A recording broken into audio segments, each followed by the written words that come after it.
Alors, Monsieur le Ministre, bonjour. Les organisations syndicales et patronales tunisiennes, UTICA et UGTT, sont parmi les 4 organisations qui ont reçu le prix Nobel de la paix 2015. À travers elles, c'est aussi le dialogue social qui a été mis à l'honneur. Quelle importance le gouvernement tunisien et votre ministère en particulier accorde-t-il au dialogue social? Le dialogue social est le centre et le ministère des Affaires sociales est au cœur du dialogue social. Sa vocation est de rapprocher les parties prenantes pour que les grandes réformes s'ouvrent et que dans le consensus des parties prenantes, la Tunisie puisse progresser. Vous avez parlé du prix Nobel de la paix. Ces 2 organisations qui ont été au cœur du processus, non seulement du dialogue social, mais aussi du dialogue politique. Ces 2 organisations ont un passé extrêmement important dans l'histoire de la Tunisie. Elles ont contribué à la lutte de libération nationale, elles ont contribué à la libération du pays, et par-delà leur caractère d'organisation représentative, l'une du patronat, l'autre du salariat, ces organisations sont au centre de la politique tunisienne. C'est grâce à elles que la Tunisie a pu dénouer la crise de sa transition politique. C'est grâce à elles que nous avons pu passer le cap extrêmement difficile de la transition, qui a été une transition particulièrement mouvementée et qui aurait pu déboucher sur une situation gravissime si ces 2 organisations n'avaient pris l'initiative d'engager un dialogue avec tous les partis politiques de la Tunisie. Pour vous, donc, ces 2 organisations et les lauréats en général du prix Nobel ont joué un rôle essentiel, un rôle moteur donc, dans le processus de la révolution. Tout à fait. Si la transition politique en Tunisie a réussi, alors que le monde assiste depuis une dizaine d'années à une récession démocratique, la Tunisie est le printemps du monde des 10 dernières années. C'est dans une très très large mesure grâce à ces 2 organisations. Alors le dialogue social peut être parfois difficile. Bien sûr, la Tunisie continue de faire face à des difficultés économiques et sociales.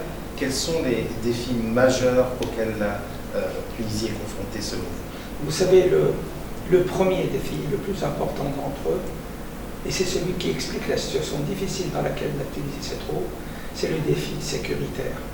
La Tunisie est un modèle de réussite politique, un modèle de tolérance et un modèle d'ouverture. Ceci n'est pas du goût des organisations terroristes aujourd'hui, en particulier l'EDH. Et c'est à ce titre que la Tunisie est visée. Et la Tunisie est un pays qui, de par sa géographie, de par son histoire, est un pays ouvert au monde. Les attaques terroristes ont rendu la vie difficile à la Tunisie. Le secteur touristique est le premier secteur à être confronté à la difficulté, mais vous savez, ce n'est pas seulement ce secteur, c'est d'autres secteurs qui ont une relation directe avec le tourisme, c'est le transport aérien, c'est un immense secteur qui est celui de l'artisanat, mais c'est par-delà tout cela le site Tunisie. Donc le premier défi de la Tunisie, c'est le défi sécuritaire. Si la Tunisie arrive à transcender ce risque, l'avenir est à elle.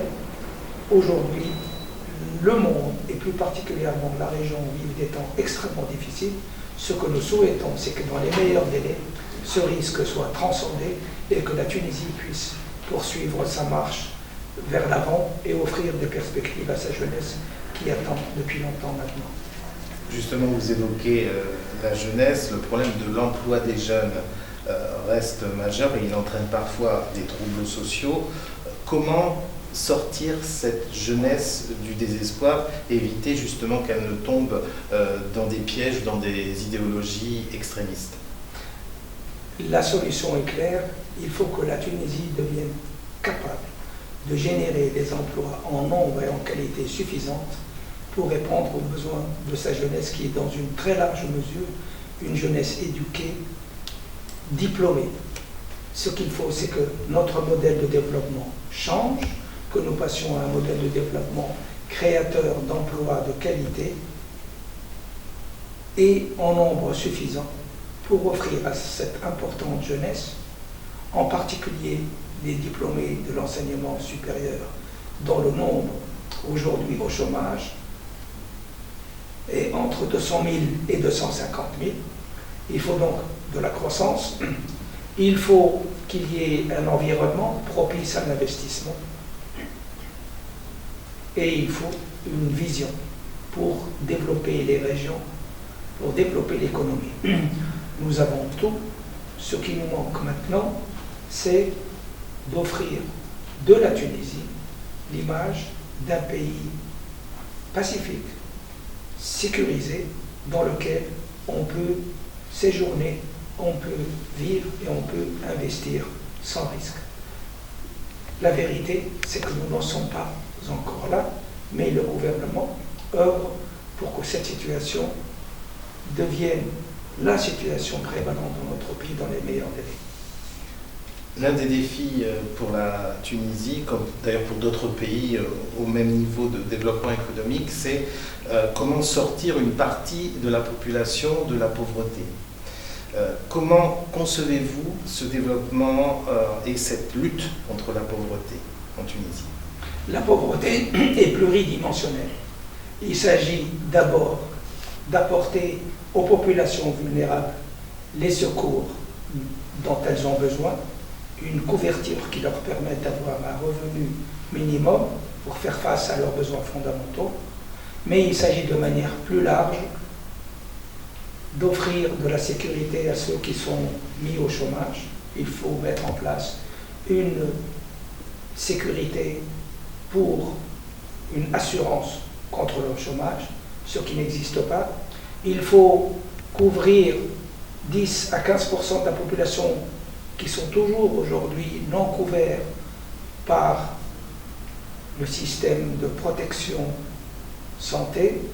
Il faut que nous ayons une bonne connaissance des populations vulnérables et à cet effet, nous sommes en train d'engager une grande opération qui est un recensement de toutes les populations vulnérables dans l'ensemble du pays sur une base aussi rigoureuse que possible et de créer un identifiant unique qui nous permettra de suivre l'évolution de ces catégories vulnérables pour que les aides qui leur sont accordées soient utilisées de la manière la plus optimale. Et enfin, ce qu'il faut, c'est donner la possibilité à ceux qui sont dans ce groupe de population de quitter ce groupe en ayant accès à l'emploi, à la création d'entreprises. Tout le défi pour la Tunisie aujourd'hui, c'est de rendre la possibilité de création de petites et moyennes entreprises, le développement du secteur d'économie sociale et solidaire, une réalité. Et c'est à cela que le gouvernement est aujourd'hui engagé. Nous évoquions tout à l'heure, vous évoquiez les problèmes de l'industrie touristique. Comment compenser ou tenter de compenser le manque à gagner en attendant que les touristes reviennent? Comment diversifier l'économie? Doit-on par exemple investir dans les énergies nouvelles comme l'énergie solaire, le photovoltaïque? Est-ce que ce sont des domaines dans lesquels votre gouvernement travaille? Oui, encore que aujourd'hui, avec un baril du pétrole à 30 $, ce ne soit pas le secteur d'investissement le plus immédiatement productif. La Tunisie est engagée dans ce processus pour faire en sorte que le secteur des énergies non renouvelables, renouvelables trouve toute leur place. Ce n'est pas sur ce secteur que les créations d'emplois dont nous avons besoin en nombre suffisant seront créées. Mais notre stratégie est de faire en sorte que la Tunisie devienne un pays aussi indépendant que possible en matière énergétique, mais les autres secteurs sont d'abord les secteurs qui existent aujourd'hui et qui ont été l'objet de perturbations. C'est le secteur du phosphate. Donc il faut que la Tunisie retrouve ce niveau de production de phosphate d'avant la Révolution, qui est 3 fois supérieur au niveau actuel, nous avons d'immenses capacités d'accroissement de cette production de phosphate dans les années à venir, génératrice d'emplois par milliers. Il faut que nous préparions l'avenir, c'est-à-dire qu'on mette en place toutes les infrastructures en matière de transport, de chemin de fer, en matière de route, tout en matière de télécommunications. Et il faut aussi nous développions dans toutes les régions intérieures les zones industrielles, les complexes technologiques, le logement social en faveur de tous, que nous ayons des lieux de convivialité qui permettent à ceux qui ont de la compétence de pouvoir vivre dans les régions qui sont aujourd'hui reculées, dans lesquelles les conditions sont inacceptables, et d'offrir aussi à la population des conditions de vie meilleures. C'est dans tous ces secteurs, dans tous ces investissements, que nous pourrons préparer l'avenir et en même temps générer des emplois. Donc on est un pays en reconstruction, et la reconstruction signifie un immense plan de développement, un plan Marshall. Et tout à l'heure, vous me disiez comment est-ce que la communauté internationale peut aider. Elle peut aider en pariant sur la Tunisie, en l'aidant à assurer sa consolidation démocratique, parce que la Tunisie est la cible des groupes et des tentatives terroristes. La démocratie tunisienne est aujourd'hui un bien public mondial. Imaginez la région et le monde sans un pays tel que la Tunisie, un pays pacifique, un pays démocratique. Je n'ose penser à cette éventualité, à son impact à la fois régional et mondial.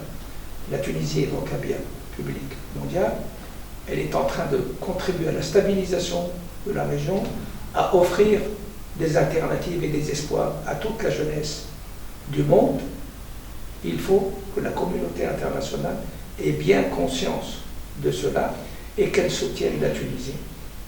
Nous avons dit un plan Marshall pour la Tunisie, c'est-à-dire des financements mondiaux qui ont été promis à Deauville au lendemain de la Révolution et qu'il faut aujourd'hui mettre en œuvre. La Tunisie a un plan, elle a une vision.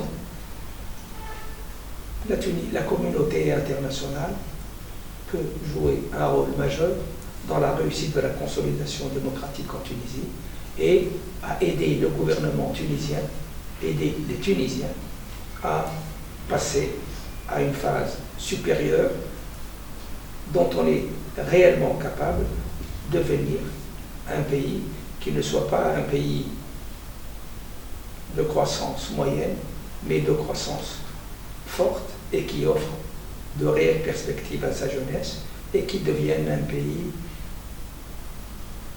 symbolique de ce que peut devenir aujourd'hui le monde arabe. Dernière question, Monsieur le Ministre, est-ce que sur le plan de l'emploi ou du développement, une organisation comme l'OIT, l'Organisation internationale du travail, peut vous apporter un soutien? L'OIT a déjà des programmes en Tunisie. Est-ce que vous souhaitez développer encore cette coopération? Bien sûr. L'OIT est une organisation représentative des 3 parties prenantes: le gouvernement, le mouvement syndical ouvrier et le patronat. C'est en elle que tout ce monde se reconnaît. L'OIT est un acteur qui bénéficie d'un immense respect de la part de tous ces acteurs. Je suis en train de prendre connaissance des dossiers. La première grande initiative que j'ai prise, c'est d'inviter l'OIT à un retreat meeting avec tous les cadres de mon ministère. Ce que je veux, c'est qu'au cours de cette année, nous ayons réalisé les grandes réformes qui vont engager l'avenir de la Tunisie, la génération actuelle et les générations à venir. Donc, j'ai demandé à l'OIT de me préparer un ordre de jour et les questions clés pour qu'au cours d'une demi-journée ou d'une journée entière, mes cadres et elles-mêmes puissent baliser le terrain à ces grandes réformes et à établir le diagnostic de la situation actuelle. Le lendemain, le ministère, avec l'OIT, nous allons tenir un retreat meeting avec les partenaires sociaux, le GTT et l'UTICA, pour voir dans quelle mesure le travail que nous aurons accompli durant le retreat meeting, qui est un travail préparatoire, peut être considéré comme étant notre agenda commun, afin que nous avancions tous ensemble. Vous voyez bien que, à nos yeux, l'OIT est un acteur clé qui a l'expérience, qui a le respect et qui a la capacité de nous aider tous ensemble d'aller de l'avant en toute confiance. Monsieur le ministre, je vous remercie. C'est moi qui vous remercie.